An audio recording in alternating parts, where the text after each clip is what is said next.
turn it off.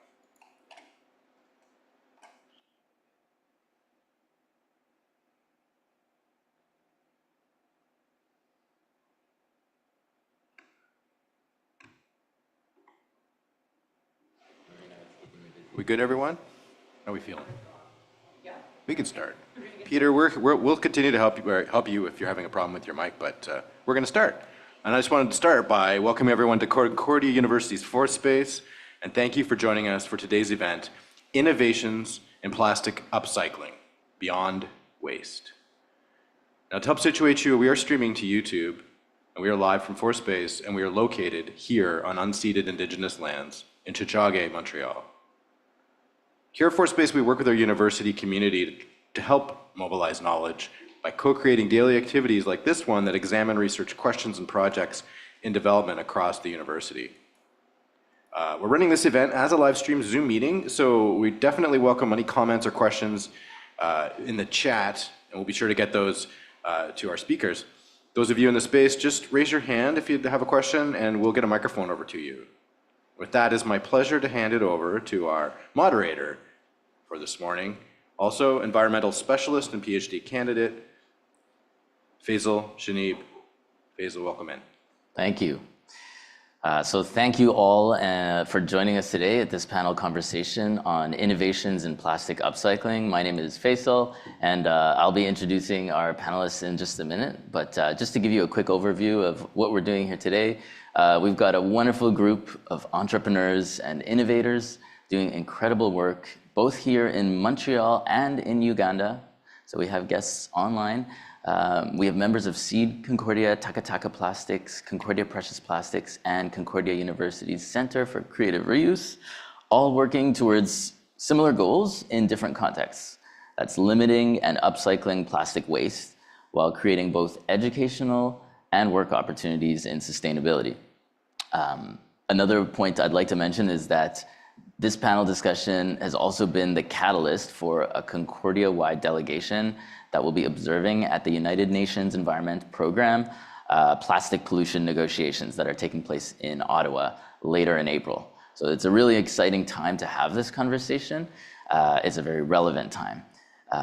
And after the panel today, we're going to also be invited to tour our waste diversion spaces at Concordia. If you're here with us, we've got the Precious Plastics space at Grey Nuns and our Reuse Center. And there's also an afternoon climate fresque event that I invite you to participate in. So without further ado, I will ask the panelists to introduce themselves today. Maybe take a few minutes to introduce yourself, your name, what organization you're representing, and what problem your organization helps to solve. And maybe, if you want, you can also tell us a little bit about your personal motivation and involvement in the project. So why don't we start with Wanda? Hi everyone, good afternoon, good morning actually. Good afternoon, good morning. Yes, Good afternoon, good morning.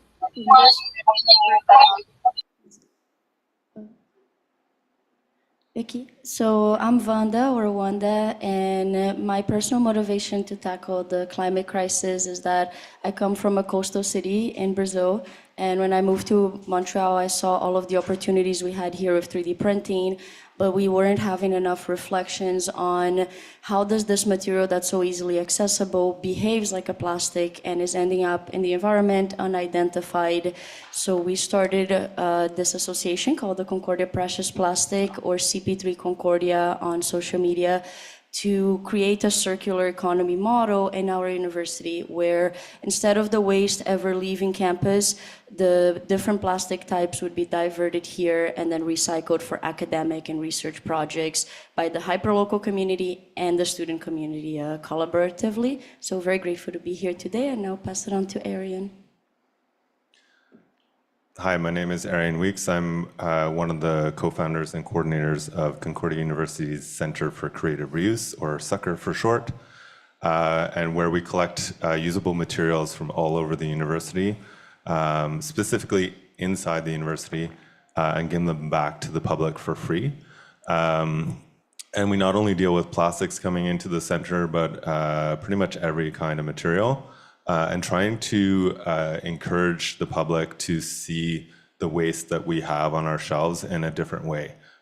so beyond their original purpose, with the hopes that they see the potential and use it in different ways in their projects that they're working on.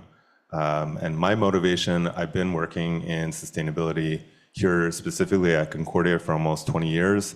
And I've seen a lot of changes happen in that time. I also study sustainability on a regular basis, both in my degrees, but also just day to day. And so my motivation is daily, is how do we tackle the waste crisis in general, so that we're not, burying ourselves, because we are in our own waste. So how do we look at different ways of using what we already have? Thank you. Amazing. Peter, would you like to go next? Yeah, sure. I hope my audio is good. It's a little quiet in our room, but it's okay. Okay, perfect. So my name is Peter Woko, and I'm co-founder of a company called Takataka Plastics based in Gulu. And our main work is fighting plastic pollution, and at the same time creating job opportunities for at-risk youth. And when I talk about plastic pollution, whereas we can address different categories of plastics, we are mostly concerned with PET plastics, because in Gulu city where we work, like any other city in Africa, it seems to be the biggest challenge. And my motivation, I would say, stems from seeing the plastic pollution crisis firsthand. I mean, I've lived in Gulu for some years, and I've seen the different challenges associated with plastic pollution in Gulu. But this is also inspired by my stay in Denmark. I did my master's in Denmark, and comparing Copenhagen, like how clean Copenhagen is, and the state of plastic pollution in Uganda. So when I returned back after my master's, I was like, yeah, we need to create some change. And that was the genesis of starting Takataka. Thank you. Amazing, thank you. Luke, would you like to go next? Yeah, thank you. I hope you can hear me loud and clear. My name is Ofunji Luke. I am the Deputy Director of CEED Concordia, that is based in Uganda, Gulu specifically. Our organization is an organization that works with an international organization that works with the youth and the communities in Canada and Montreal and in Gulu. Our greatest funder for our programmings that we do for the last 18 years is Concordia University. And one of our main flagship program is environmental sustainability program, which also addresses issues of climate change, but also for the last 2 to 3 years, we have entered into a partnership with Takataka Plastics, aim to reduce also plastic waste through providing plastic school opportunities to students here in Gulu, but also our different programming with other funders that we were enabled to get and address plastic waste, especially in Gulu City, with the technocrats, learning institutions, etc. So for now, yes, my motivation definitely is addressing, it would sound cliche, but is addressing more community large-scale problems using a philanthropy of youth, especially in Uganda, knowing that it's the largest demographic. So how do we put to use the youth divide today, but also while we skill them and while they gain employment opportunities out there. Thank you. Amazing. So I'm really excited that we have such a diverse group representing really different contexts in terms of the problem of plastics. And I really can't wait to hear more about how you see this problem and how you're working on it. So I'm going to start us off with a question open to anyone, really. Basically, just elaborating a little bit more on your process. I think people listening would probably like to know exactly what you do. So how are you collecting plastics? What are you doing to them exactly? And then what ends up happening to the plastics you do? And if you could highlight how that contributes to addressing the plastic pollution crisis, that would be great. So any takers? Anyone want to start us off? I think I can go first, if that is okay. Yeah, so Yeah, so our process, well, involves a lot of things. As I mentioned earlier, we are working with this category of plastics, and you find plastic bottles littered almost everywhere in the major city like in Gulu. Find plastic bottles in drainages. If you move around swamps, you find a vast amount of plastics. And our processes actually starts direct from the community. So we try as much as possible to engage members of the community to learn that we all own this challenge. Whereas we are playing a part in solving the problem, we make sure that they learn that we are all part of this. So what we've done is we've set up what we call plastic banks in different public spaces like schools, hospitals, markets, and small businesses. And we do sensitization and let members of the public know that we've set up some infrastructure where they can drop in the plastic bottles instead of mixing the plastic bottles with the other categories of waste. Then from there, we have a collection team, full-time employees.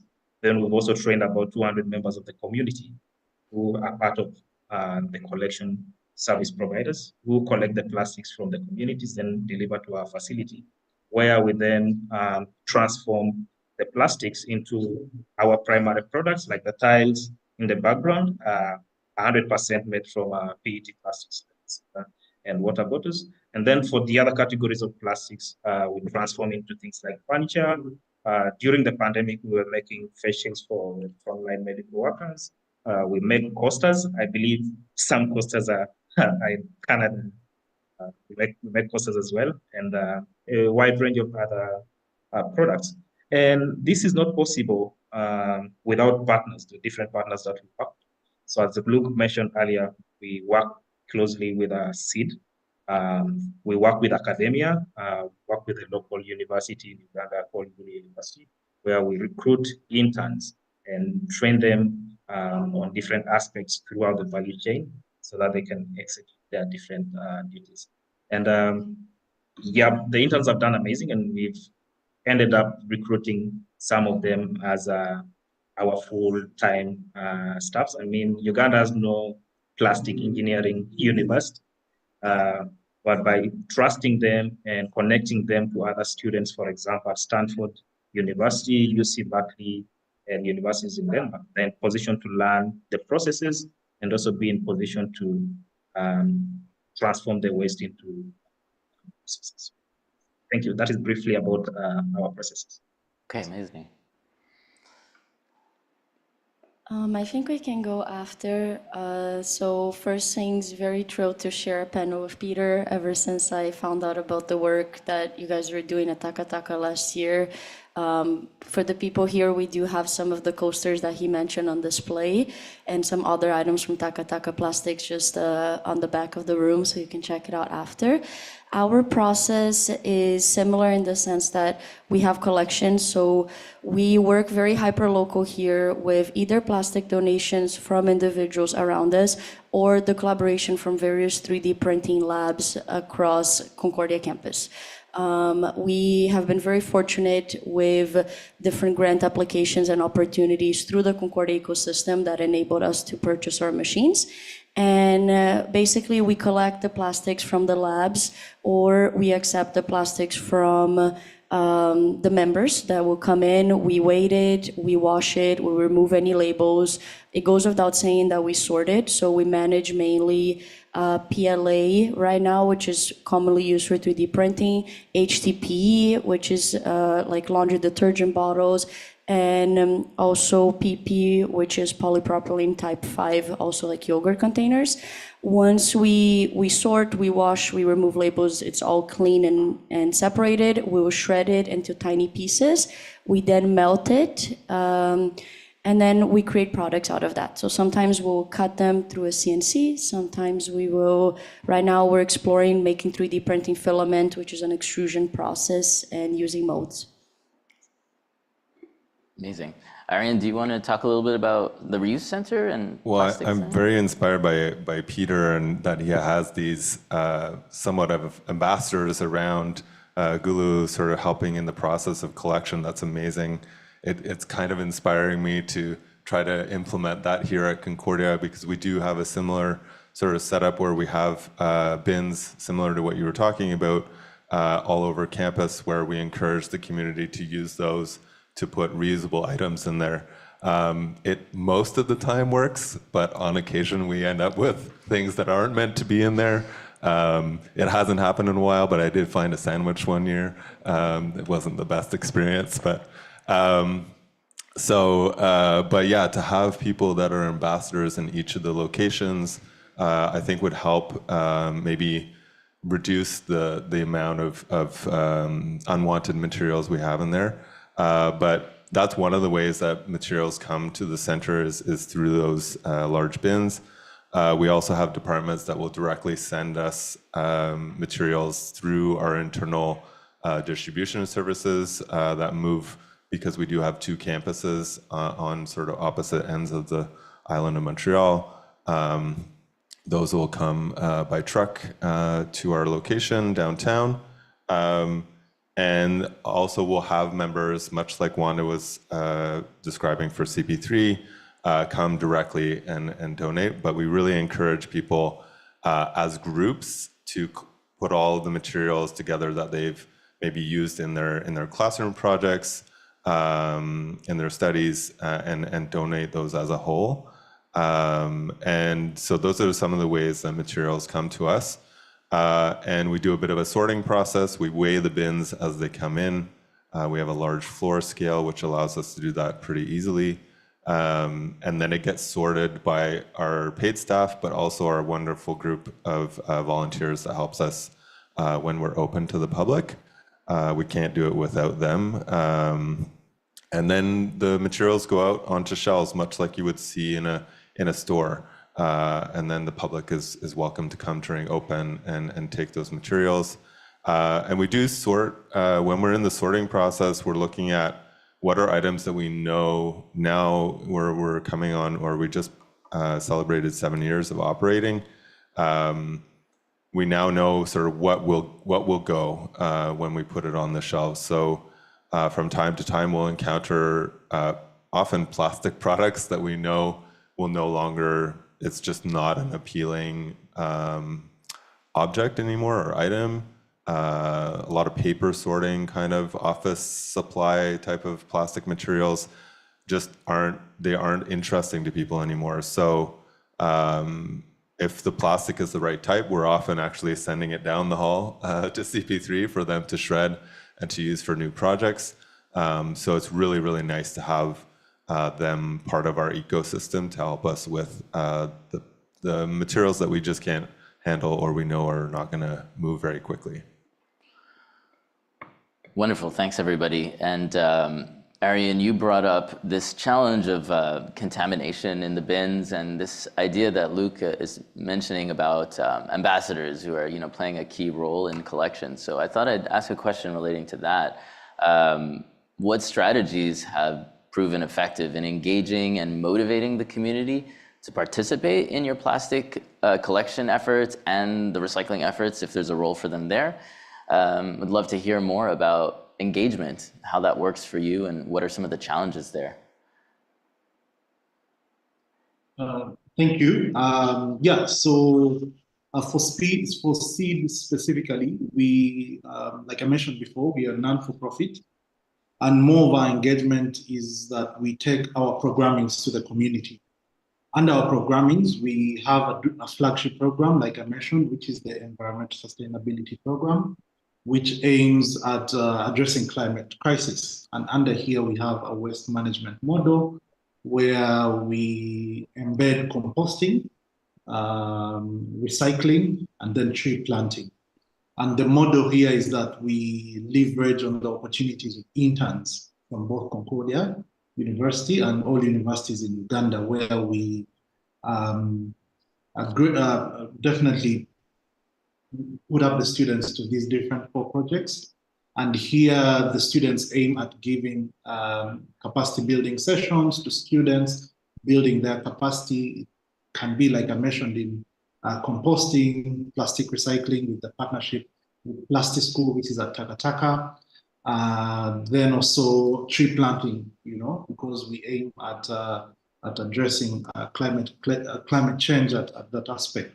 And this module has proved successful. One is because definitely we encourage feedback. The students, our interns encourage feedback from the community through feedback sessions, but also pedagogy way of training. So they engage, I would say, skits, real life solution, while addressing real life solutions, problems at the different schools. But also during the tree planting sessions, our KSA, we engage in the wider community. So it's beyond the school. It includes like local leaders, where the school is stationed, innovative models so that we see not only participation, but also preservation and encouraging also them to take up, let me say, plastic recycling, giving it another life, remodeling, using it for containers for their pencils, pens at school. So we really put them at the forefront at addressing community challenges while addressing, let me say, plastic epidemic within our city. Thank you. So the focus is really the pedagogical engagement there for CEED, and it's such a wonderful partnership that you have going. I wonder if any of the others have comments on their partnerships or their engagements with students or other community members in getting involved, and challenges there, successes. Yes, so many successes, many challenges as well. I think our biggest success right now is having a paid operations coordinator. So Antoine has done really great things since he joined the team. We also get a lot of support from Shift. It's a transformation innovation center here located at the university that works with local projects. We have had great interns throughout the beginning of our partnership. So Pramila is our current intern. She has been working with Antoine quite a lot. So if you see our social media, you see some videos of like transforming bins into coasters, for example, and some of the fun stuff happening there. So yeah, partnerships for us have been essential in terms of formalizing the effort and the work hours required to quite literally manage the waste that people and industries and some local municipalities have failed us in managing. Contamination is an issue, volume is an issue. It's so easy to buy a plastic thing, drink it, and throw it out.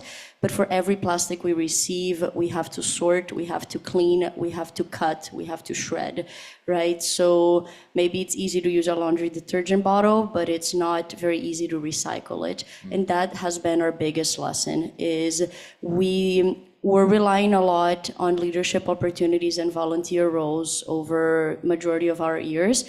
And what we realize is solely relying on that would not enable us to recycle plastic at the scale that we were receiving and to develop the research, the R&D projects that we have, right? Like making 3D printing filament requires many hours. So for us, I think the biggest lesson has been a balance between giving paid leadership opportunities and ownership and all of the materials needed to recycle at the space, and also encourage and motivate and reward volunteer action and keep receiving projects that are academic, but also from the community, so we can all learn together. We have an artist actually that collects the plastics we can't recycle from the community, and then he does workshops teaching us how to make sculptures. So that's a great example of this partnership. Amazing. Any other thoughts on that topic? I mean, Wanda, you bring up some really good questions about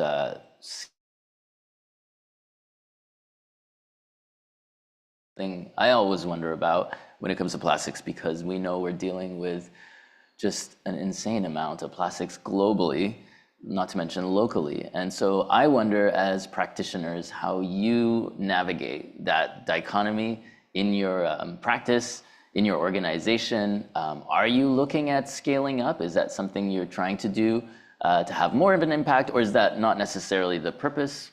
So I'm going to open that to the floor, see if anyone has any thoughts on that. Yeah, I think I can go first again. Yeah, so the way we look at it, there is this saying of think globally, act locally. So that is the exact approach that we've decided to take as Takataka Plastics. Like, try out all the local methods in place that can promote environmental sustainability. Try out all the local ways that we can think of that can kind of incentivize members of the community to be environmentally conscious. And while doing it, at the back of our heads, we know that this is something that we want to expand. I mean, in order to have more impact for people, for the planet, and for profits, like to realize some money from the endeavors, we need to scale up what we're doing. And yeah, we have plans to scale up. And in order for this to happen, of course, we engage a lot of partners like CEED and government and academia and so forth. And by doing it locally, what we decided to do is concentrate on the local demands of, identify the demand for the local products. We did research and figured out that there's still a big market in the construction industry. We're like, okay, how about we tackle the construction industry, recycle the plastics into materials that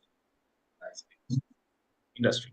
Then eventually, once we prove this, because we haven't yet proved the pilot in Gulu, we are yet to prove it. Our target is to be in position to do at least 9 tons of PET plastics every month. And eventually, when we prove the pilot, then we'll expand our operations. We've already started getting interest from different cities across Uganda, asking for the initiative to be expanded over to their cities. So once we prove this pilot, then it can be expanded over to other cities. But while we are concentrating on the local market and the local recycling, oftentimes we engage and work with partners, future entrepreneurs, or people who are just interested in the circular economy aspect of doing things. And, we use our experiences and share with them the lessons we've learned throughout the journey. And they're not only people within Uganda. We've talked to people in Zambia, we've talked to people in Kenya, we've talked to people in the US, across the world. So we use our local success and failure stories to inspire others across the globe to join the wagon in order to achieve one goal. Amazing. Yeah.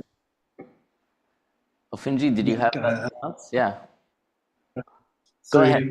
thank you. I just wanted to supplement on Peter's submission.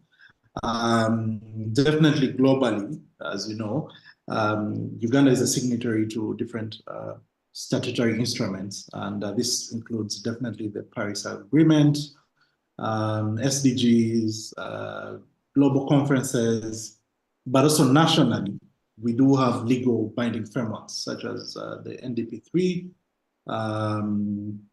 We have the climate change policies, all which embed the component of plastic recycling. So definitely as institutions as well, we reflect our programming to different instruments where we complement each other, one with government, but also with international organizations. So definitely as CEED as well, we reflect our programming in this area as well.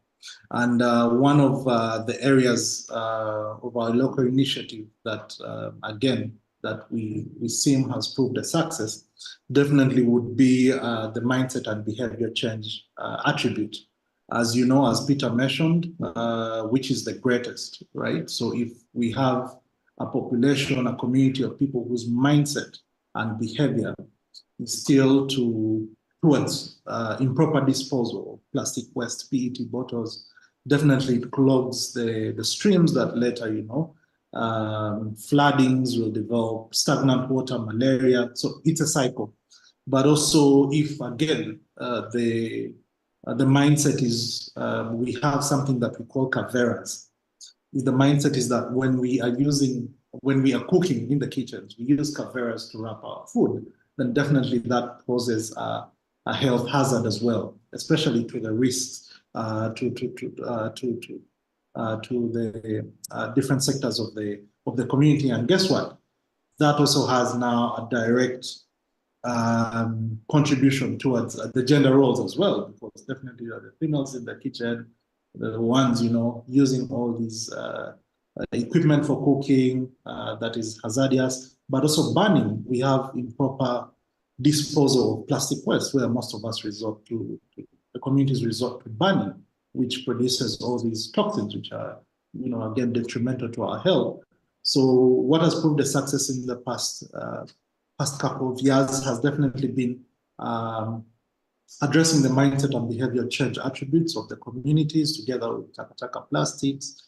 During our cleanup campaigns that was facilitated by the German government and EU, but also the different school programs that we have as CEED, but also as plastic school as well in the communities. So definitely we complement government programming in a sense, but while also complementing the international statutes of which our different governments are signatories. Thank you.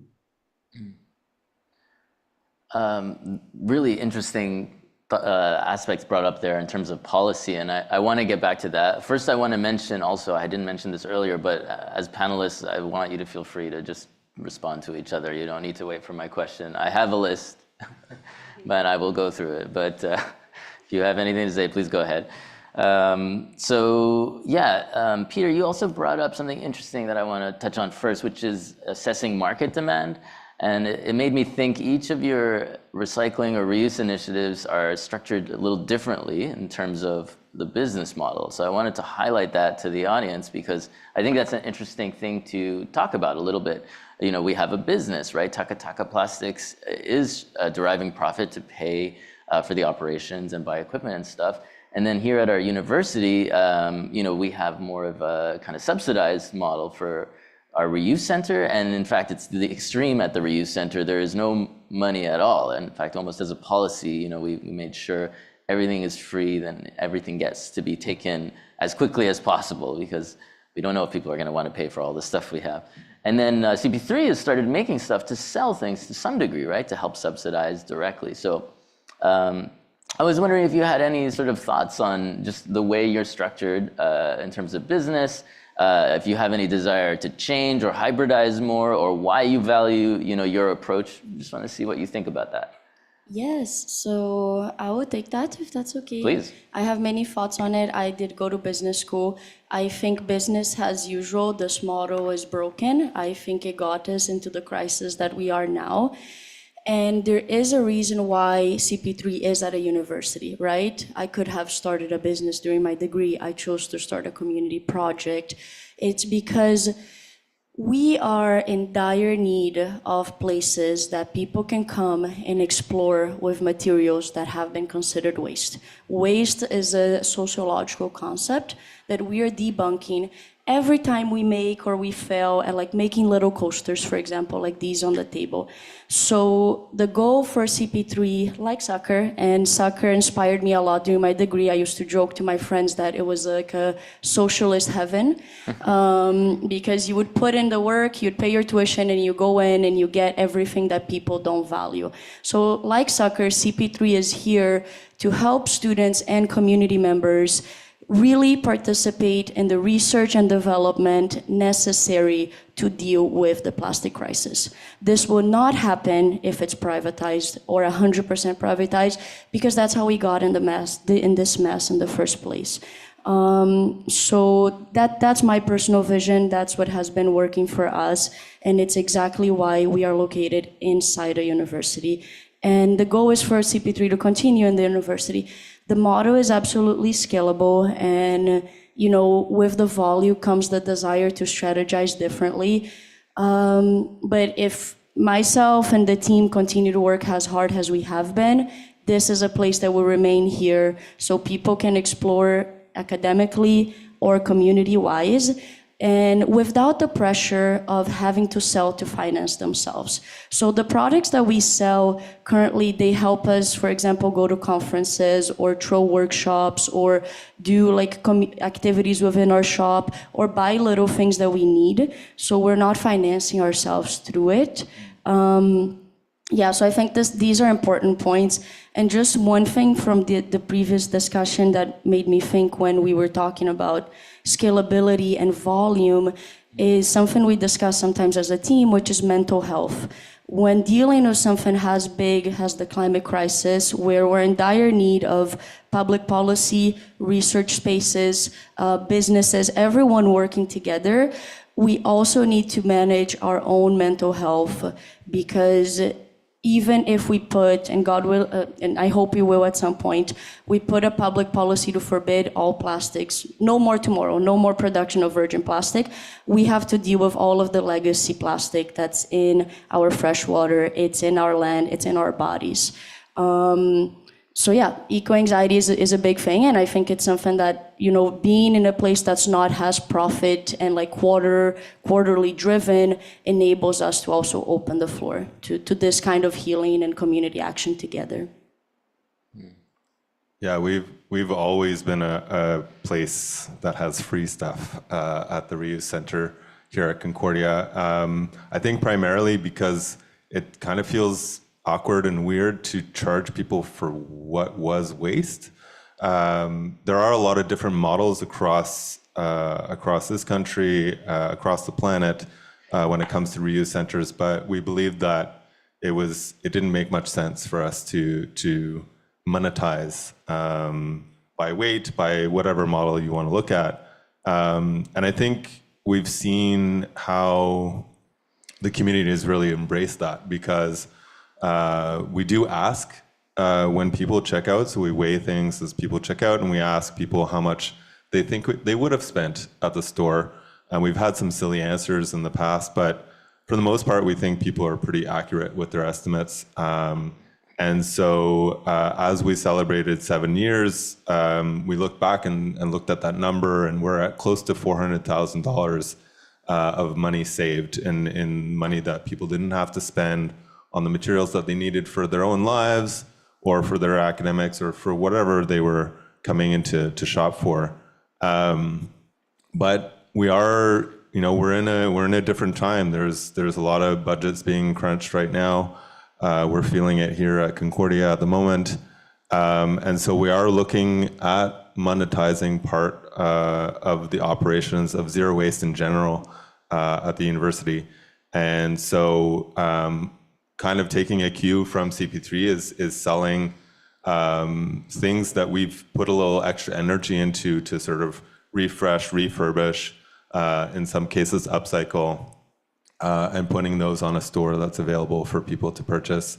And it's more about cost recovery. It's not about, we're not trying to make a profit similar to what Wanda mentioned with CP3. It's more about how can we recover some of the costs and inject some funding back into the projects that we have here. Because we're seeing now without that, it's going to be harder and harder to continue on if we're not doing those kind of cost recovery projects. And in terms of scale, the biggest challenge that we have is space. We would love to scale, and because we're always asked, well, can we bring stuff? And it's like, well, yes, but no, because this is the space that we have, which is only about 1,000 square feet, and maybe with a little extra on the other side of the hallway. But it's a challenge, and it's a challenge that we're facing as an institution in general. Is there's a lack of space. There's actually negative space. There's everybody and their sister is asking for space. So if we did want to scale, it would have to be an institutional conversation. It wouldn't just be, this organization or this department asking. It would be a much larger conversation. Is what are we trying to achieve here? And I think what we've seen with CP3 is building a model of the kind of recycling that we want to see, the kind of upcycling that we want to see outside of the institution, because we know very clearly now that the plastic recycling industry is a sham, a lie, however you want to call it, but it's in headlines on a daily basis at this point. So how can we create the model that we want to see, similar to how 3D printing brought manufacturing back to the local populations, and we can do the same with recycling, is how can, much like Takataka has brought recycling back very, very hyper locally to their city, is how can we do the same here and then scale it outside the institution and just say, hey, it's possible, this is how to do it, and to make a new market for plastics right here in the city of Montreal. Amazing responses, everybody. So much interesting food for thought. And I have a million questions that have come up, but I want to leave the floor open for anyone to have any direct responses. Anything from Peter or Fungi you want to mention at this point? Yeah, sure. Yeah, actually, our model has evolved over time. From the very beginning, I remember we started Takataka when I was still teaching at the university, Concordia University, and with my co-founder Paige by then was studying at UC Berkeley, and our focus was mostly around research. She was doing research, but also like how can we build local machines to reduce on the cost of importing the machines, and local small-scale machines that can be used to serve the purpose. And initially, it was purely for academic purposes. But there was one day when we sat and we're like, really?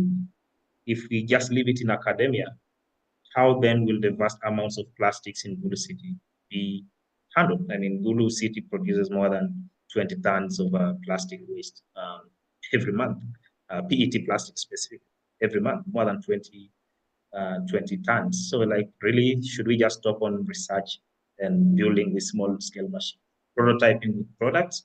And then late 2019, we decided to start a social enterprise. So we're like, okay, how about we start some kind of a hybrid business, partly for profit, the profits that we could then use to push back into the business, like finance some of the activities in the business, like R&D, marketing, sensitization, and so forth. So in 2020, we quit the previous idea of making it academic. And then I quit my job at the university. Then we started up Takataka Plastics as a social enterprise. But as we've been running the social enterprise, we've been having all these debates. Some of our activities are mostly dependent on grants. Those entities that give us grants because of the social aspect, then there are entities that want to finance mostly the for-profit aspect. But it becomes kind of challenging. Like, we are one entity hybrid. How then do we weigh the two? And this is something that we are still discussing every now and then with Paige. But for now, we are operating as a social enterprise. But our bigger vision is to make the initiative self-sustaining. I mean, if we are to expand, replicate the model, for example, in another city, we'll need finances to do that. And we cannot always rely on grants. I mean, some of the grants have like restrictions attached to them. They have restrictions on how you should use them, on what kind of social impact they want to fund, and so forth. So we're like, well, with the products, eventually we did some calculations, and eventually we'll break even and then be able to be self-sustaining and expand our activities in other places. But have we forgotten about the academic aspect? No.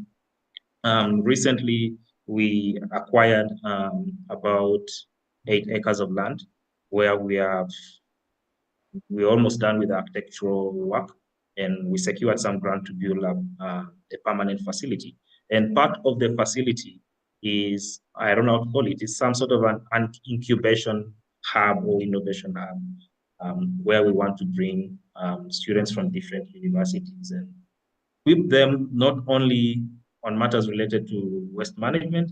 I mean, in Uganda, there's one thing lacking with most of our graduates. That is critical thinking, design thinking, and yeah. So such aspects we want to include it in our operation. I mean, we'll have a section that deals with that because our bigger picture is beyond just plastic waste. We are all aware that electronic waste is very soon going to become a big menace with all the Internet of Things, like devices getting connected and all that. And we believe countries in Africa will suffer the most. I mean, there are a lot of cheap electronic devices spread in the market. So those are some of the other areas that this institute, the hub, open up minds of young people so that we have more entrepreneurs running circular economy businesses in line with electronic waste. Yeah, so good. And we are also kind of similarly diversifying here. It's interesting to see the parallels of, not just dealing with plastics, but all the different materials. We have our own e-waste recycling and reuse and repair projects that's starting up here. I want to get a little bit philosophical, so bear with me. Wanda, you inspired me because you talked about waste as a social construct, and that resonates with me. So I'm going to frame a philosophical question to you all and see what kind of answers you have. So first of all, who does waste belong to? I guess to me, like, waste is only something that is created when we don't want it anymore, so it's no longer property. So it's kind of in this weird gray zone. So I'm curious who you think waste belongs to or should belong to. And the other question is managing waste or dealing with waste a responsibility or an opportunity or both, and whose? So they're all related questions, but it's really about this weird thing we call waste and these interesting projects you have going that are dealing with it in different ways. So please go ahead, Arian. So really, at the end of the day, waste belongs to everyone because we all create waste. But I think we need to put more onus on manufacturing, on producers to deal with their own waste. And that's not been the case for many decades. There are some companies that are taking it on and receiving what's broken back to them, but it's very slow to gain traction. What was the other half of the question? Responsibility or opportunity? I think it's both. Yeah. Right. We have the responsibility to deal with the waste that we're creating, but it's also an opportunity to create new avenues for employment, for academic opportunities as well. I mean, Peter was bringing up the e-waste problem. We're now seeing in the headlines that we're already starting to go into landfill to mine our landfills for things like precious metals and so on that we buried, decades ago, and are now needing because of our thirst for those kinds of materials for electrifying the planet and so on and so forth. So it's all of our responsibility, but we should be putting more of the responsibility on the producers of the things that eventually become waste. And I think more and more working on right to repair, which is also very slow to gain traction across the planet, and things like design for disassembly, so things that are built to come apart. We're still, my computer is dying, so I'm looking for a new computer, and I'm still finding that parts of the computer are soldered on inside.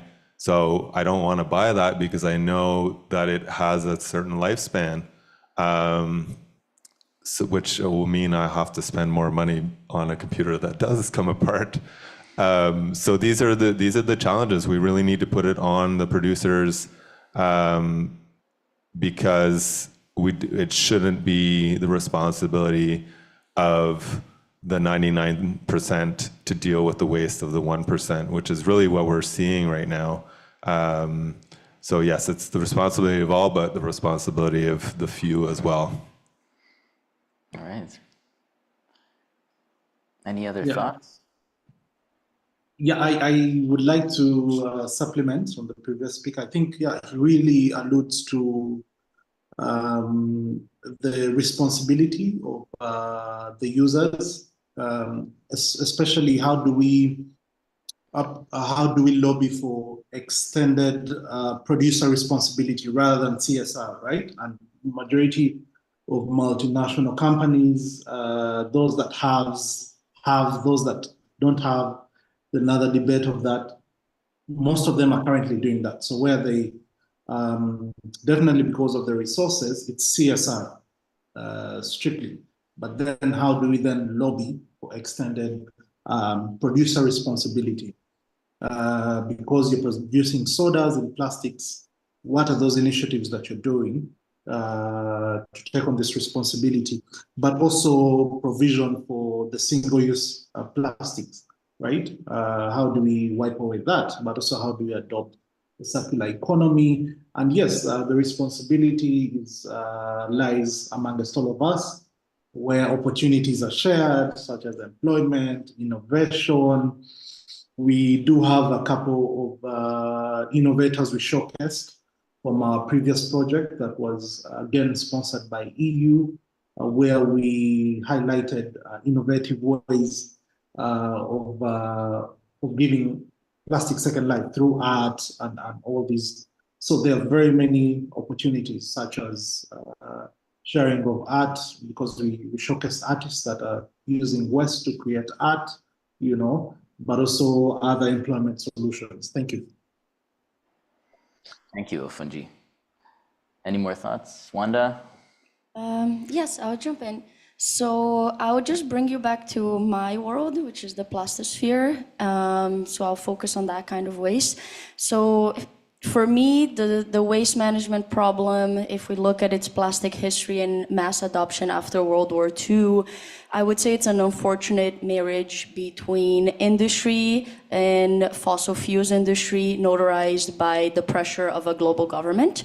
Why I say the pressure of a global government is because over the last decades, this has given us a false sense of management, collaboration, and shared responsibility, when in reality, we were mainly shipping the items that we could no longer see use for in the West into other countries, right?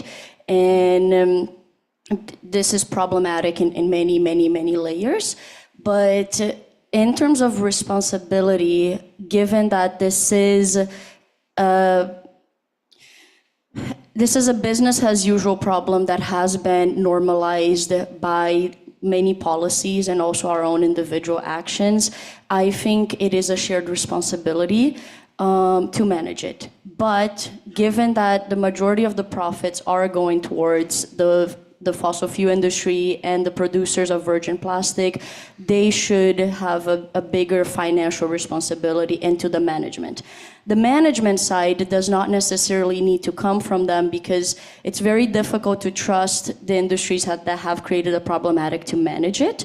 So I'm very happy every time I see or hear more about initiatives managing that waste. And I think that comes to my own personal responsibility once I discovered the plastic crisis, and what I thankfully see in a lot of like our CP3 team is while we want this project to last at the university, we know that to manage the issue, a lot of us, our mission goes on beyond the boundaries of CP3, and how to do and scale projects like this at other places, be it universities, be it municipalities, be it our own facility, given that we want to have greater volume recycled in the next 10 years. But all of that, and this is big discussions happening right now with the global plastic treaties coming up, is around financing, right? Who finances these initiatives? So that's why I really think it's a combined relationship of how this will be managed based on who will be holding financial responsibility for addressing the solution. I hope that makes sense. Yeah. I might have gotten a bit philosophical, I guess, but I'm more of a theoretical person. So. No, that made sense to me. to dig in just a little bit more on this question, because I think it's super pertinent, and then we'll move on to more straightforward things. For example, CP3 and reuse, the CUCCR Center, right? Both of you mentioned that you believe corporate producers should be more responsible for financing or taking responsibility for this. And at the same time, your initiatives are dealing with the waste they essentially produce, right, in a way, right?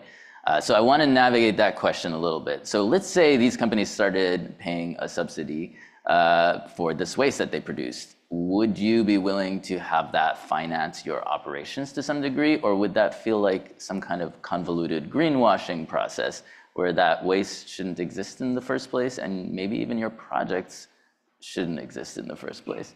So I'm not trying to be too philosophical, but I think these are important questions.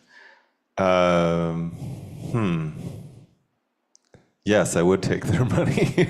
Yeah. But at the same time, I think it would be a conversation with them too, because it wouldn't just be like, thank you for the check, see you later. It would be, well, okay, what are you doing on your end? Because we're dealing with the wastes, but what are you doing to maybe reduce your emissions, whether it's coming out of the smokestack or in the water the wastewater that's coming out of your factories. It has to be, a conversation on both sides of the fence, if you will, because that's what's been happening for so long, is that it's like, here's the money, but we're going to keep doing what we're doing over here, and we're not going to tell you about it until somebody comes and investigates us, kind of thing, So I think it would be a partnership. It would be a relationship to be built with industry if they want to do that kind of thing. I hope they do, and we're starting to see it. We're starting to see a shift, but there's still a lot of greenwashing out there for sure. Yeah, and these kinds of arrangement can be formalized in producer pay models, and that's what I think Ofunji and Takataka Plastics also are talking about a little bit. So I don't know if you all have any thoughts to contribute on this idea of policy, right? And so let's talk about policy. What are you hoping to see in this UNEP discussion and potential agreements that might happen? What is needed for humanity, for the planet, for your projects? What kind of responsibility needs to be placed on whom? Yes, so personally, I don't want to see a slow shift. I think the shift that we have currently and the pace that we have, it's pathetic. I want to see total disruption. I would love if our project didn't need to exist. I would love to daydream and go to bed thinking of poetry or like other things that I'm interested on, other than thinking, how can I get this yogurt tub from 1989 out of the beaches of my hometown in Recife? I would be thrilled, honestly. And that's the problem, right, with the pace of this shift, is that even if today all of us in this table had the authority of saying every single Tupperware producer stops today, every single styrofoam, because styrofoam is a nightmare, right? It should not even be legal. So hard to recycle, it's so harmful to produce. From beginning to end, it hurts people, it hurts environment, and it stays on Earth for longer than, unfortunately, our life expectancy. So it's certain things like that should have been illegal. So even if we said tomorrow no more plastic will be produced, we still have to deal with something called legacy plastic, which is every plastic that has been created since, I believe it was during World War II that it became mass manufactured, but there's actually a webinar on YouTube that has the proper dates, so I won't give you false dates. I'm not a historian. So that's why I think, okay, the company might be greenwashing and giving us money, which thankfully none of the initiatives on this table is being financed by, but if that is the case, if there's no clear aligned upon government policy that they can no longer produce, we are just putting a Band-Aid on an issue that needs to be dealt across the board. It needs to deal with degrowth, it deals with slowing down production, it deals with research and development for new materials, because we do live in a society that's reliable on these polymers. So research on biomaterials is very important. in its use of managing legacy plastic. I really can't emphasize that enough. I have experience in the corporate world as well, and I think that saying that we have a shift when it's at the pace that we have seen over the last decade, with the temperature increases that we're seeing, with the mass layoffs that we're seeing, like everything geopolitically that's happening, it is just simply not enough. So from a policy standpoint, I'm very optimistic, because if I'm not optimistic, I would be very sad. So I'll remain optimistic, but I really think we all need to put more pressure into institutions, governments, policies, and of course, fossil fuel producers and plastic makers, while we do our part. Rethinking design, creating opportunities, scaling things, and managing that waste. I would love to hear from Peter, if you have anything to say. What are your thoughts on this? Yeah, so from my side, I think one key thing that I would really appreciate to see in terms of policies is making companies more responsible. I mean, whereas consumers play a part in the crisis, I think the big part of it is from the companies. So, I mean, in Uganda, it has been tough. There have been moves to come out with extended producer responsibility policies. But there is a way that no matter how much energy we put in, at the end of the day, nothing works. And you see truckloads of beverages, for example, coming to Gulu in plastic bottles, but you will never see truckloads of plastic bottles, or you'll never see these companies pairing back the bottles to their companies for recycling. And there was some question about if would accept like resources, funding from these companies. We've ever accepted in the past, but we realize it's just, what's the word, greenwashing? Yeah, just using other companies, for example, Takataka, to tell the world that they are playing a part in recycling, just using our statistics, our data on how much plastics we've recycled, to use on their platforms that, oh yeah, we are doing this and this. So I think it would be good if policies to make these producers more responsible, not only in supporting initiatives that are already doing some recycling and upcycling, but also trying much. I mean, they have the resources to do R&D on alternative packaging, for example, trying much. I wish they could be given a time span before their licenses can be renewed in different countries. You're given a time span to do some R&D and rethink packaging. They have resources to do that, but they prefer to go the way of the PET bottles because they think, I mean, that is the cheaper option, and they don't care about the environment. So that is one thing that I would be fascinated. Any other thoughts on that topic? Yeah, I would advocate, I would like to supplement the previous speakers. We advocate for a better, a comprehensive framework at all stages of plastic production, right? Then also policies on extended producer responsibility, but also the ban on single use of plastic, right? Plastics that are of single use. Peter alludes to the fact that most companies today, especially in Uganda, are still looking at cheap alternatives using PET as beverages to package beverages, but we also forgetting the use of plastic straws, which take over 200 years to decompose, which is still a very common thing in Uganda today in our market. But also, yet they have the resources are available, and we can provide these different alternatives. Also advocate for stronger international cooperation. We have seen through definitely this event, there are initiatives happening all over the world, Brazil, Uganda, Canada. So how do we share best practices, but also how do we share resources? Because what is coming out clearly from all the innovators is that they are resource constrained, right? especially in regards to the machines, software. So how then do we share a collective resource envelope?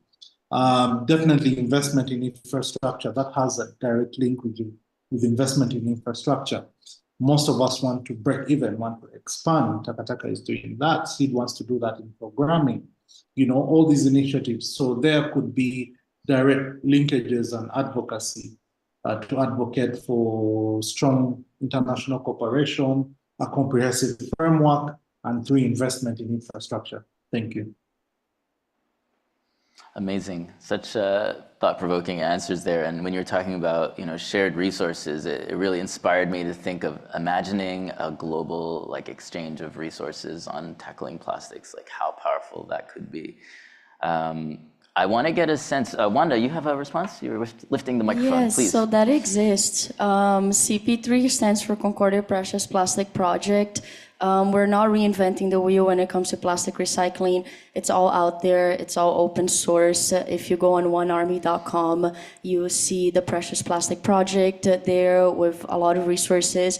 We are also doing some work ourselves to try and put our models and our projects in an updated version of the website that should come at some point in the next year. So yeah, the community is there. They're on Discord, and happy to put anyone in contact with anybody in that global community if CP3 has the access to. Yeah, that's a great thing to bring up because I think a lot of people aren't aware of that resource. And I was imagining what if we even took it further, right? What about a shared capital pool for global resource management of plastics, because this is an international project. International problem. Anyway, I want to get a sense from the floor here. We have audience members as well as maybe some people online. Are people interested in asking questions today? Because if not, if you are, I can stop asking questions and you can start. How are you feeling? Maybe little hands up? No? Okay, if not, we're just going to keep blabbing away. Oh yeah. I'm just going to grab this. Let's just do it in case. Yeah, let's do it. You guys can share that mic for now. Yeah, we still can share. Absolutely. We're all about sharing here. Okay, I'll keep asking, and if anyone has a question at this point, just raise your hand and we'll give you the mic. For those of you in the Zoom, if you have a question, you can feel free to type it out in the chat, or you can use the raise hand function. Amazing. Okay. Oh, I think we have. We do have a question. Oh. No? Okay. Is there a question in the room? Sorry, no. Okay. Hello. Perfect. So it's from Trevor. He says, thank you all for sharing your insights and for letting us know about the great work you've been doing. I'm curious to know what's next. Where do you see your organizations in the next 3 to 5 years? That was actually one of my questions, so that's perfect. I'll take it first. I mean, we've been working on pre-pandemic on adding more tools for transformation to the center. Because that's our other challenge is that we have a very wide variety of materials that come in, but not always the right tools to help people transform it, whether it's to simply cut something in half or to actually build a project. We do, and it's been a growing trend over the last year and a half, we do work more and more with students in different projects. One particularly that's called the capstone project. So it's a final project in engineering. And I say engineering generally because this year we had some electrical and computer science engineer students come in, and they needed help in a few different ways. And Faisal will appreciate this. One of the projects was a bin that sorts the waste using AI. So you would put an item in the top and it would fall, a camera would capture what it was, and then sort it into the right bin below. And we're working on similar projects like that at a university scale here. Another project was building a robot or the structure of a robot. So I had students show up and say, hey, can you help us build the structure of a robot? Because there aren't always access for students in engineering to the spaces that they need for that. There are a lot of shop spaces they do have access to, but for wood, it's a bit more challenging. And so that's what we're looking for in the next years is more tools to be able to transform the materials to better value them. And one of the other, and I think Peter was bringing up the expansion of dealing with other materials like e-waste. We're dealing also with fabric waste, whether it's natural or synthetic, that comes into the center. And again, working with engineering students to build the machines to deal with that waste locally. So taking fabric, for instance, and turning it into a sort of a fluff, because we have so many small scraps, but you can't do much with a small scrap of fabric. So by turning it into a fluff, you actually give it now new value. It can be used in furniture, it can be used in costume making, so on and so forth. So really it's about expansion of transformation of materials in the coming years, as well as, and I'll bring up again, more space. We always need more space. And I'm talking about it in a larger institutional way. We need more space to really, if we're gonna say we're an innovative place to come and learn, we need the space to be innovative. And I'll leave it at that.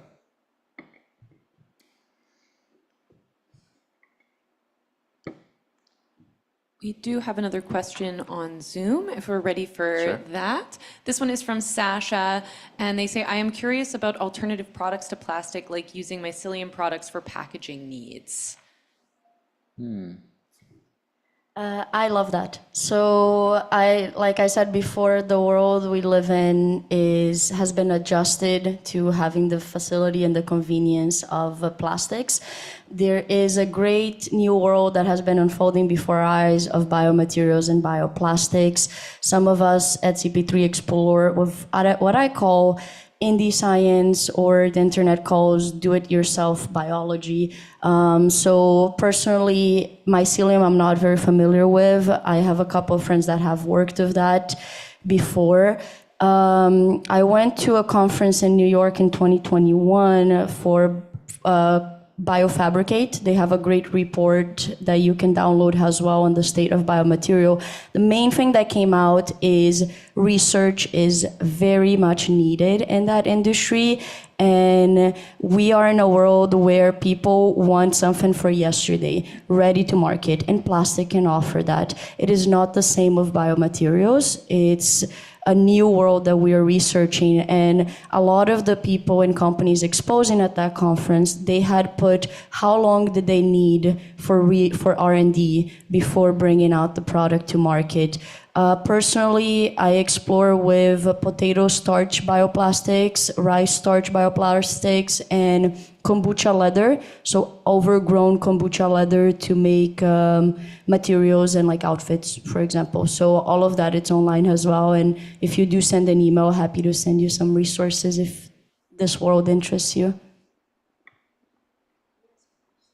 I'll just add to that, and maybe we can hear from Ofungi and Peter as well. There's two great websites called, one is Materium, Matriom, and Future Materials Bank. If you want to check those out, there's lots of really interesting research there about biomaterials. There's a lot of biomaterial research happening right here at Concordia, specifically to mycelium and kombucha as well. And I think that's it. I had more, but I'll leave it. Amazing. Peter or Fungi, do you have any comments? Go ahead. Yeah, sure. I'll go back to the first question. Allow Peter transition. Yeah, our plan for the next 5 years, as mentioned before, yes, we are trying to, CEED Concordia is really trying to expand her programming beyond Gulu. Like, you know, we have been existent in Gulu for 17 years now, 17 years and a half. So we are looking at a module where we expand our programming, which we have already started on, to areas such as Senegal, which is a direct testament to the team in Canada, Samita, Khadija, Eva, and the rest that really make things going, especially in the background, the office in Uganda. We just concluded a project in Kabale, which is the southwest of Uganda as well.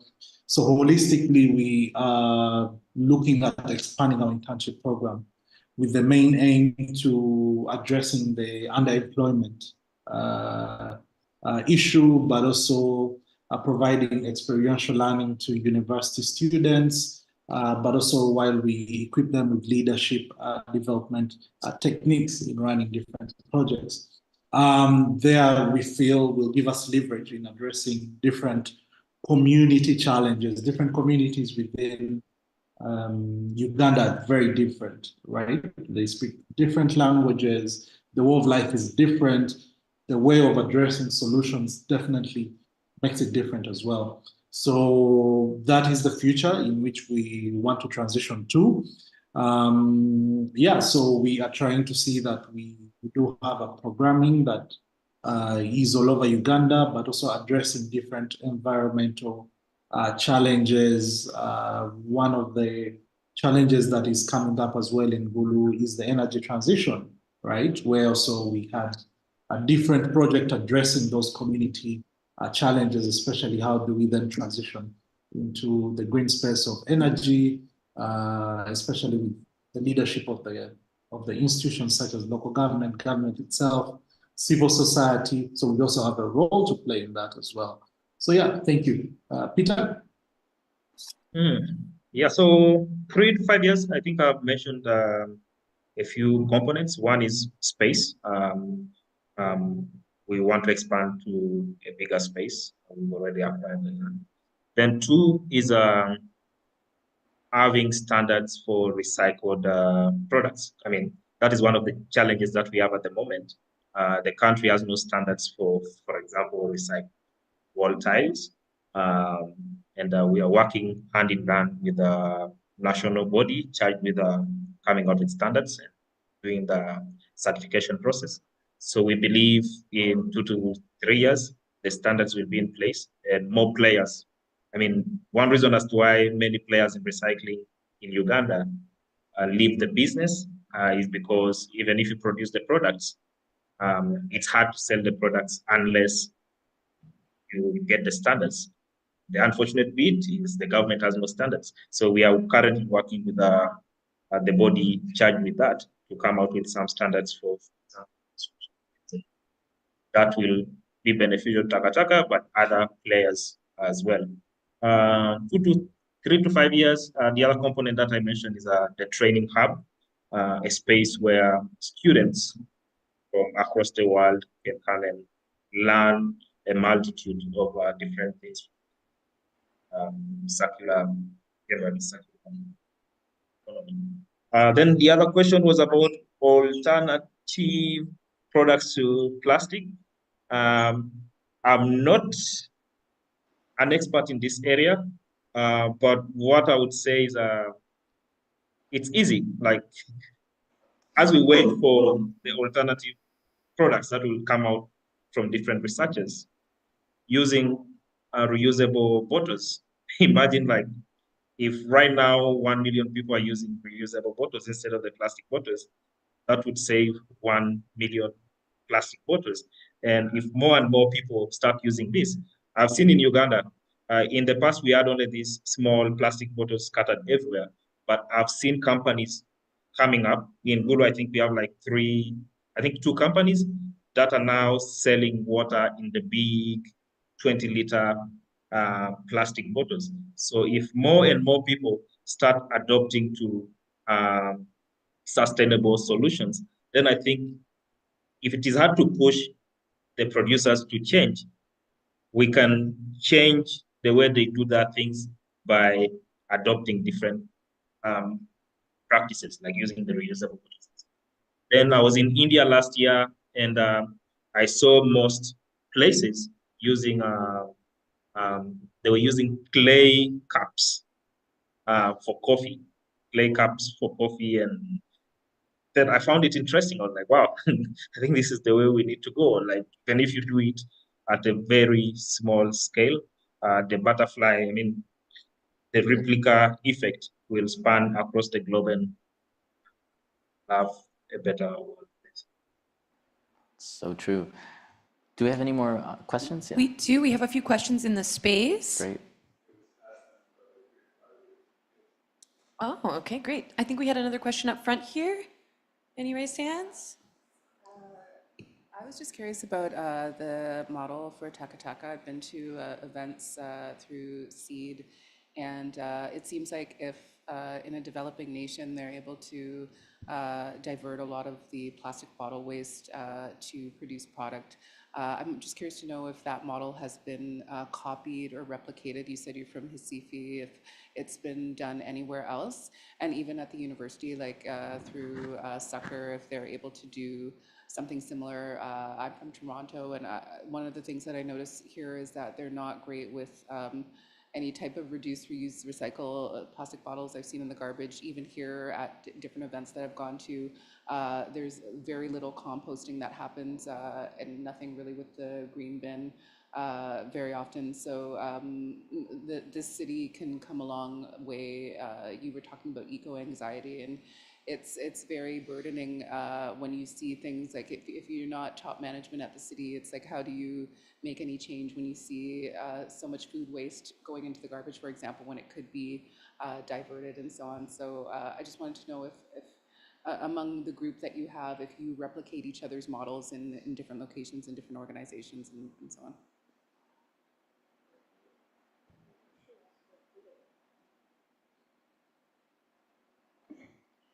So on model replication, yes, absolutely. And so plastic recycling has been around since forever. It's actually not very difficult to recycle when you have the right machinery and you have efficient processes in place. It's really sorting, waste contamination, labels. This takes longer. Like once we get, for example, your laundry detergent, once we get your laundry detergent clean, remove labels, cut, separate it into the 3 different types of plastics that we have in one laundry detergent bottle, the process itself, it's quite fast. And it has been replicated all around the world. So the Precious Plastic Initiative started in the Netherlands, and then there's a map like really everywhere. They can be businesses, they can be university institutions, they can be any kind of model that they would like. And you have like access to Discord where you can ask people questions, so things like that. Just to build on the 5-year plan, because I forgot to answer that. So in the next 5 years, I definitely see myself recycling a lot of plastic, also giving, surprise, surprise, also giving a lot of support to the reuse. So like you mentioned, right, before recycle, we have reduce, we have reuse. So reuse models are important. My fight is more around really removing plastic from the environment, creating things out of this, and I will be helping other institutions, not just Concordia, adopt these models so we can have more scalability and increase the volume of plastic recycled. And ideally, in this 5-year future, I'll also be wearing bio leather, because why not? And yeah, voila. Sure, I think we would love to continue replicating what's happening over in Gulu. Here, we have a similar but different plastic bottle issue here at the university. There's been a ban here since, I would say, 2010, maybe earlier, on plastic bottle use, but we still have machines that sell you drinks in plastic bottles. So those are, I think those are small challenges that we face in the when it comes to plastic waste like that. But we're always looking at different ways of innovating. It's an annual, if not semesterly, challenge about education. We have students that cycle very quickly sometimes through the university, and we need to continually get them up to speed as to what's happening and how to tackle their wastes when they're here on campus. Compost is growing on campus. We're actively doing that here. We have institutional composting, but we also have groups educating about smaller scale composting, which happens both on campus, but then workshops to show people how to do it at home. Especially if they're living in an apartment and don't have access to yard space. So we're trying to expand our educational platform around waste, both here at the university and outside, so that people are knowing better what they should be doing with the waste that they have in front of them. And I know that Faisal could probably talk for hours about what we're doing in terms of the project called Digitizing Waste, so using technology to help us, to help our community better understand what they should be doing, but also better sharing what we're doing with the outside community. But there's always room for improvement, absolutely 100%. We can learn from our partners across the ocean, and from partners and people doing good work here at home. Yeah. Yeah, thank you. I just want to supplement on biodegradable waste, which is composting. Previously, we before we incorporated plastic recycling with the collaboration with Takataka Plastics School, our main emphasis under the environmental sustainability project was composting, where definitely, as you know, schools, these are converging points. There's a lot of waste that goes to the bins during break time, during lunchtime, during dinner. So our main goal back then and currently was, how do you properly sort this waste, but also how do you use this waste to be beneficial, like to school farms, community farms. And I'm glad to say that over the years, the students who have participated in these projects have produced learning materials which they could share for beneficial purposes. And all these students were both from Concordia and Uganda at large, from different learning institutions with credible knowledge in this topic. So I'm glad to say the CEED Concordia, especially the Canada office with leadership from Samita, Khadija and Eva could definitely share those materials. Where we are moving into is looking at how also we can involve it in media. So we are having collaborative platforms with driven media entities such as MCI here in Uganda, on how best we can tell different environmental challenging stories through using media as a platform. And we are looking at environment at a large scale, right?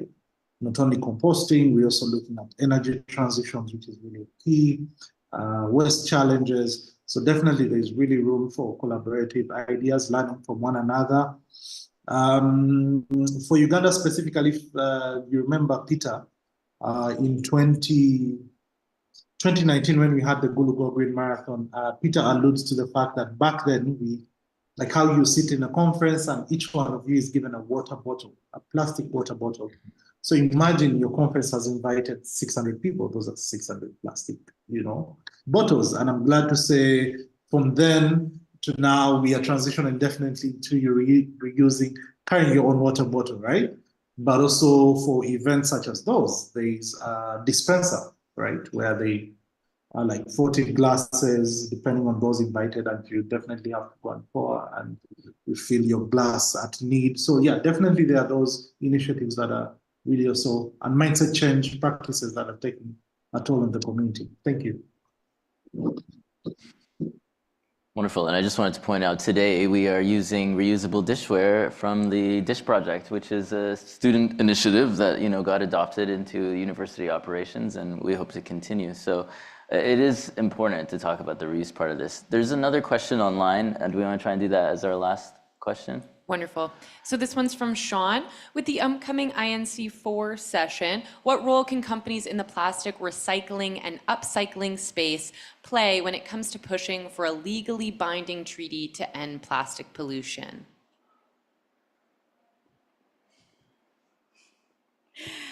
So for those of us that are not aware, the INC4 is the fourth intergovernmental discussion on a global plastic treaty hosted by the United Nations Environmental Programme. It is coming to Canada, to Ottawa at the end of this month, and we do have a Concordia delegation that will be representing our great efforts there. So Sean, I think your question, the short answer is partnership. So partnership to understand how is your current recycling process, what are your organization's waste management objectives, and what are places that you can implement reuse or make products out of your own waste, for example. And that's why I have personally chosen to move forward with my career helping institutions adopt these process efficiencies. It's part of what I've been doing at CP3, that it's in the process of being institutionalized to be a part of like universities' operations, sustainability operations. And one thing that we understood through an analysis at the beginning of like the digitizing waste project was analyzing from beginning to end what happens when we throw something out in the bin at this university. You know, there's multiple third parties working, like just mapping out everything that had happened to understand the gaps between the initiative's own zero waste commitments and quick wins. What are places that we can quickly partner with, you know, CP3, with CUCCR, with other associations to ensure that the material is being recycled and reduced. So I think this Inc. 4 is intergovernmental and it brings in multiple players of the space for a reason, and this reason is the need for partnership so we can all get to a place that it's comfortable for businesses to operate, it's comfortable for consumers to use the product, and we're causing less damage to the environment at the end of the day. Anyone wants to add? I think making them understand that there is no away. For decades now, industry, particularly North America, has been sending waste to other countries for those countries to deal with it. I know that there has been a UN resolution sometime in the last few years that now countries that would be accepting have to legally accept the waste before it even sets sail to their country. That's being circumvented in some ways, what I've been hearing recently, but I think we really need to emphasize that recycling industry here needs to deal with their waste locally. It can't be you're sending it even across a provincial border, let's say here in Canada. It's how are you looking at the industries around you, around your center that can actually benefit from the waste or from the recycling waste that you're producing, because we've seen on small scales with the Precious Plastics Project globally that there is industry there, and if there isn't, then maybe it's time to help as a recycling industry to create ones and to create jobs, to create more employment. Where there's unemployment is rampant across the globe. How can we use the waste that we're creating through these industries to create new employment and clean employment? I'll emphasize that waste can get really dirty really quickly. So let's not just shovel the waste on anybody that'll take a job. Like let's be really intentional about the spaces that we would set up for that kind of industry. Wonderful. Well, I think we have to call it since we've reached our hour and a half. But I want to thank all the panelists for these really inspiring comments. I feel more inspired today than I did a few hours ago. So thank you for that. And thank you for your questions as well. Yeah, and I'm really glad Wanda and team will be at this event. I just wish you could be part of the discussion because you obviously have a lot of good things to contribute to the global conversation on plastics. All right. Wonderful. Thank you, everyone. Thank you for coming into ForSpace today and activating this conversation. Everyone online and those of you in the space, thank you for your contributions and your questions as well. We're going to be closing up the Zoom and the live stream now, but just a quick reminder that this conversation is already available on our YouTube channel if you'd like to revisit or share it. So please join us again at ForSpace. We love having you and have a great day. Thanks, everyone.